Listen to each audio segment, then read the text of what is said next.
Boa noite, pessoal. Como estamos? Tudo tranquilo? Tá tendo um encontro de alguma coisa aqui fora que eu ainda não identifiquei. Eu vi que tem umas fumaças e tal, né? Mas enfim. Como ufologia? Ufologia. Ufologia, tá. Parece aquelas coisas da literatura do colégio, né? Não é? Ufologia. Bom, então assim, ó, hoje nós vamos falar sobre câncer de mama. Nós vamos fazer a nossa segunda aula aí de mastro. A primeira foi sobre patologia benigna. E hoje eu vim falar para vocês então sobre patologia maligna, que é a doença mais prevalente, se a gente for pensar assim, das doenças oncológicas, né, dos tumores na mulher.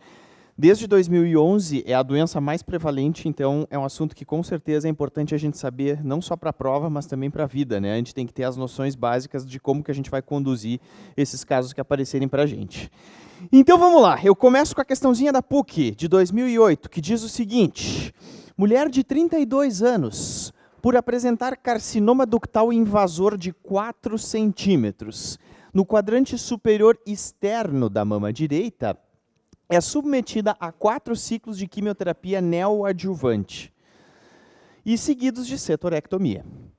Sobre o caso, pode-se afirmar que a radioterapia, letra A, no pós-operatório está indicada somente se as margens de ressecção estiverem comprometidas? Letra B, deve ser indicada independente do tipo tumoral? Letra C, no pós-operatório não está indicada para as pacientes tratadas com quimioterapia neoadjuvante. Essa paciente fez quimio-neo antes de operar. Então, quer dizer, radioterapia, então, não tem indicação se ela fez quimioterapia neoadjuvante. D, não interfere nas taxas de recidiva local. Então, se supõe que não deveria ser feito porque não interfere nas taxas de recidiva local. E não está indicada em pacientes jovens. E aí? Ela tem um carcinoma ductal invasor, tem 4 centímetros, foi a quimioterapia neoadjuvante. O que é quimioterapia neoadjuvante mesmo? É aquela quimio que se faz antes da cirurgia, né? E aí essa paciente, o tumor reduziu e ela foi a uma setorectomia, foi a uma cirurgia conservadora de mama. E aí, depois da setorectomia, eles perguntam, deve-se fazer radioterapia? Não deve se fazer, não interfere nas taxas de recidiva local. Em função dela ser jovem, não se faz. Em função dela ter feito quimioterapia neo, não se faz ou se faz sempre? Vamos lá, então. Muito bem, gurizada. Então, o primeiro slide que eu quero mostrar para vocês aqui é são dados epidemiológicos da incidência de câncer de mama no Brasil e no Rio Grande do Sul. Na verdade, aqui a gente está falando basicamente sobre o Rio Grande do Sul. O Rio Grande do Sul é o segundo estado campeão em câncer de mama no Brasil, né? A incidência acumulativa só é maior no Rio de Janeiro. O Rio Grande do Sul é o segundo estado que mais tem câncer de mama. O que acontecia? A gente sabia que a incidência bruta de câncer de mama, ela só não era maior do que pele não melanoma. E desde 2011, as estatísticas do INCA mostram que o câncer de mama ultrapassou, no Rio Grande do Sul, nas gaúchas, é mais frequente, é mais prevalente câncer de mama do que câncer de pele não melanoma, que é uma coisa super frequente, super comum. Então, é um tipo de tumor que cresce, cada vez mais cresce a incidência, né? Cada vez mais se tem campanhas e programas para fazer a detecção precoce, mas é o tumor mais prevalente na população feminina no nosso estado, tá? No Brasil, ainda é pele não melanoma o mais frequente nas mulheres, e depois vem o câncer de mama. Agora, no Rio Grande do Sul, a incidência é muito alarmante, né? A gente tem uma incidência extremamente elevada de câncer de mama, e dentro do Rio Grande do Sul, ainda a cidade que mais tem incidência é Porto Alegre. Tá? Então, é uma patologia que a gente tem que estar sempre de olho, né? Saber rastrear e saber fazer o diagnóstico precoce para evitar as complicações. Então, vamos lá, gurizada. Epidemiologia do câncer de mama. A gente sabe que a incidência do câncer de mama ela vem aumentando, né, nas últimas décadas. Antigamente era mais comum acontecer câncer de mama em mulheres mais idosas. Hoje a gente já sabe que mulheres cada vez mais jovens estão tendo o diagnóstico de uma forma mais precoce. Então, os dois principais fatores de risco para câncer de mama, barbada, quais são eles? Idade e sexo, né? Então a gente sabe que quanto mais idade, maior a chance de câncer de mama, e o sexo feminino é o sexo escolhido, né, para o câncer de mama. Não significa que o homem não tenha. Sim, homem pode ter também. É um homem a cada 135 mulheres, né? A incidência é essa. Mas existe câncer de mama em homem. Outro fator de risco muito importante, mutação nos genes supressores tumorais BRCA1 e BRCA2, que são os mesmos do câncer de ovário, né? Quando existe mutação nesses dois genes, a gente tem um fator de risco importante para câncer de mama, principalmente mulheres jovens. Quanto mais cedo se manifestar o câncer de mama, em mulheres com menos de 50 anos, a probabilidade de que exista mutação nesses genes BRCA1 e BRCA2 é maior, tá? Provavelmente a etiologia é genética. Que mais, gurizada? Menarca precoce e menopausa tardia. Quanto mais tempo ela ficou exposta ao estrogênio e à progesterona, maior a chance dela ter câncer de mama. A gente sabe que mama, assim como o endométrio, é um tumor hormônio dependente, né? E o que acontece? Na verdade, a ação dos estrogênios e da progesterona, quanto mais tempo ficar agindo, maior a chance ela tem de ter câncer de mama. O uso de terapia de reposição hormonal, né? Lembram da aula de climatério? Usar a terapia estroprogestacional, estrogênio mais progesterona, aumenta em 26% a chance de câncer de mama, tá? Então, realmente, usar a reposição hormonal, apesar dos benefícios que a gente já conhece, tem esse grande porém, que é o grande obstáculo atual da terapia de reposição hormonal, é o risco importante e substancial de câncer de mama. Tá? Então, usar a reposição hormonal é um fator de risco bem reconhecido para a gênese e para a etiologia do câncer de mama.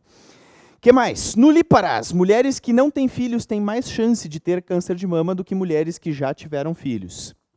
Obesas têm maior chance de ter câncer de mama. Obesidade na pós-menopausa é um fator de risco importante, isolado para câncer de mama. Se descobriu que obesidade na pré-menopausa não tem valor estatístico, não tem diferença estatística, né, o fato dela ser obesa na pré-menopausa na gênese do câncer de mama. Agora, obesidade na pós-menopausa tem diferença estatística para a gênese do câncer de mama. Por quê?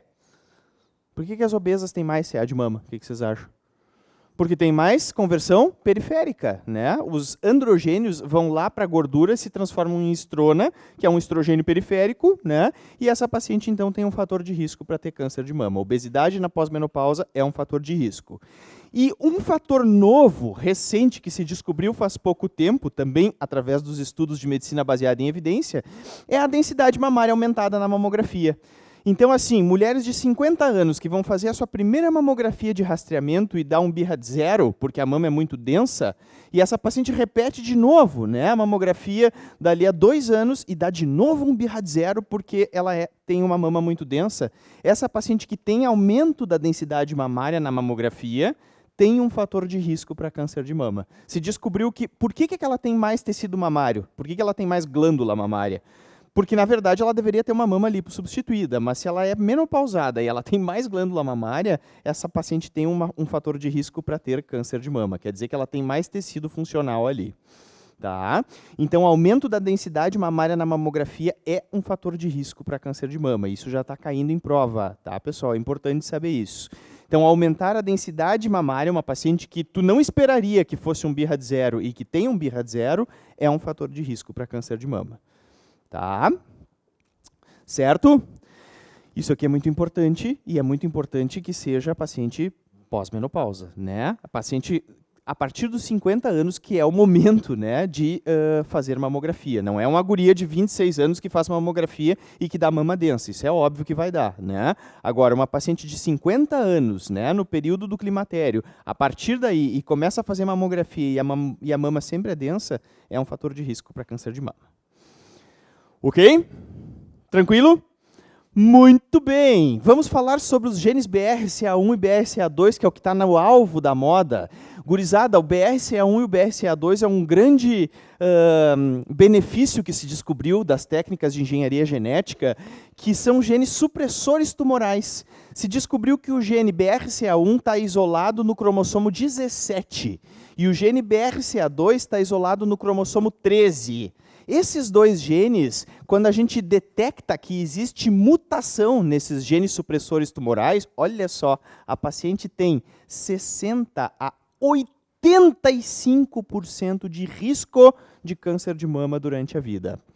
Tá? Então, se existe mutação detectada no gene BRCA1 e no gene BRCA2, principalmente no gene BRCA1, que é o mais nocivo de todos, essa paciente tem 60 a 85% de risco de ter câncer de mama ao longo da sua vida. E isso gerou já várias coisas, várias polêmicas, né? E várias...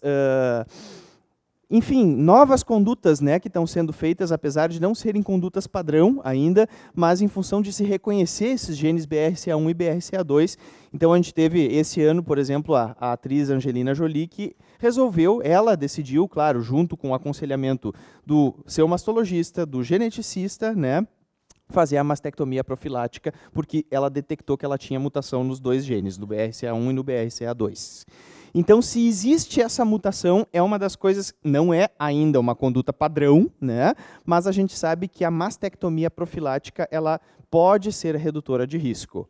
Bom, isso é um problema, né? Porque a gente sabe que, apesar de ser uma cirurgia que vai ser redutora de risco, também tem a questão, toda a questão psicológica, toda a questão, né, de talvez não ter, né, de cair na minoria que talvez não iria ter câncer de mama. Enfim, então ainda é uma coisa controversa e não vai cair na prova de vocês, tá? Mas vocês só precisam saber que realmente esses dois genes eles são causadores de 60 a 85% de risco de CA de mama. Tá bom? Beleza? Eu adoraria falar aqui para vocês sobre mastectomia profilática, mas não posso, tá? Nós temos que falar do que realmente vai cair nas provas. Gurizados, então assim, ó, BRCA1 também está muito associado com câncer de ovário e a mutação isolada no BRCA2 está associada com o câncer de mama masculino, tá? Então, quando existe câncer de mama no homem, geralmente existe mutação no BRCA2, no gene BRCA2. Tá? Isso que se descobriu que a mutação nesse gene está associada com o CA de mama masculino. Tranquilo? Ficou claro? Beleza? Vamos embora então.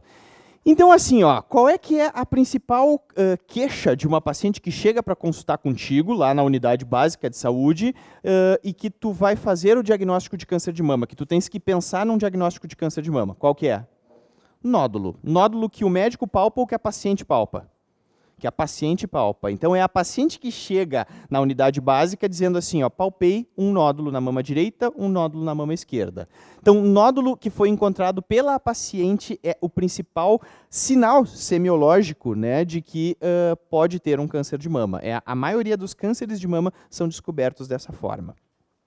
O que mais? Achado mamográfico, alteração no exame de mamografia é a segunda forma de se diagnosticar câncer de mama. E, bem mais raro, derrame papilar também pode ser uma forma de diagnosticar câncer de mama. Como é que é o derrame papilar do câncer? Água de rocha. Lembrar que não é sanguinolento. Sanguinolento geralmente é papiloma intraductal. O água de rocha é o que é correspondente a câncer de mama. Certo? Muito bem, então assim, ó, vamos pegar uma situação prática. Uma paciente de 55 anos chega para consultar contigo dizendo que palpou na mama direita um nódulo endurecido, não doloroso, há mais ou menos em um mês, certo? Essa paciente, tu coloca ela na mesa e examina ela, e tu vê que ela tem realmente um nódulo de consistência pétrea de mais ou menos 2 centímetros no quadrante superior externo da mama direita. Qual vai ser a tua suspeita? Câncer de mama. Essa paciente traz uma mamografia que ela fez, ela já vem para consultar contigo com a mamografia pronta, dizendo assim, visualiza esse nódulo de 2 centímetros no quadrante superior externo da mama direita, espiculado, heterogêneo e irregular, BIRADS 5. O que é isso? Altamente suspeito de câncer de mama. Sim? Posso dar o diagnóstico para a paciente? Não. O que eu tenho que fazer? Biópsia, beleza. Lembrem, gurizada, que biópsia para câncer de mama é sempre com agulha grossa. E o termo técnico que se usa para falar em biópsia com agulha grossa é core biopsy. É assim que aparece nas provas. Porque esse é o termo técnico para biópsia de mama. Core biopsy. Tá? Então, a core biopsy é uma biópsia com agulha grossa, é esse instrumento aqui que se utiliza, quem passou no ambulatório lembra de ter visto, né? É uma pistola, a agulha que vem acoplada numa pistola, e a gente faz disparos, né? E retira fragmentos, então, do nódulo mamário, para a gente poder fazer o diagnóstico histológico. Lembrando que o diagnóstico de câncer é histologia e não citologia. Pergunta. Na verdade, assim, ó, a PAF, ela é para quando tu tem uma suspeita de nódulo benigno. Tu até pode fazer uma PAF se tu está em um local que tu não tem condições de fazer um exame de imagem e não tem condições de fazer uma core. Por exemplo, tu está na dúvida se ele é um cisto, por exemplo, ou se ele é um tumor. Pode fazer a PAF. Agora, se tu está num local que tu tem condições de fazer um exame de imagem, uma mamografia, e tem condições de fazer uma core biopsy, com certeza o melhor é fazer a core biopsy. Porque assim, ó, o que ele perguntou, se eu faço uma PAF antes na paciente e a PAF vem negativa, eu posso excluir câncer de mama? Não posso excluir. E se a PAF vem assim, ó, presença de células atípicas que podem sugerir câncer, eu vou mandar a paciente para cirurgia sem ter diagnóstico histológico? Também não. Tá? Então, em câncer, sempre histologia. Tu não vai tomar nenhuma conduta, tu não vai indicar nenhuma cirurgia agressiva, radical, que muitas vezes a gente tem que usar contraste para fazer o linfonodo sentinela, sem ter diagnóstico de câncer. Tá? Então, suspeita de câncer, core biopsy, biópsia com agulha grossa. Ok? A PAF é para aquela paciente que chega com um quadro de nódulo, né? Um nódulo que tem, por exemplo, crescimento rápido, doloroso, consistência elástica, que eu penso que é um cisto ou um fibroadenoma, e eu quero diferenciar, né? Se isso é um fibroadenoma ou se isso é um cisto. Daí a primeira conduta vai ser uma PAF. Tá? Ficou claro, pessoal? Ficou tranquilo? Quando eu não palpo o nódulo, como é que eu posso fazer a core biopsy? Se eu palpo o nódulo, eu faço no mesmo momento a core biopsy. Se eu não palpo o nódulo, como é que eu faço? Eu peço guiado por ecografia ou por mamografia. Aonde apareceu o nódulo? Apareceu na mamografia. Então, é uma core biopsy guiada por mamografia. Apareceu na eco. Então, é uma core biopsy guiada por ecografia. Tá? Quem passou no estágio vai lembrar, mas quem não passou, só para dar uma ideia para vocês, essa agulha ela é uma agulha grossa que tem uma pistola, ela tem, na verdade, uma gaveta aqui recuada, né? Aqui a pistola a gente faz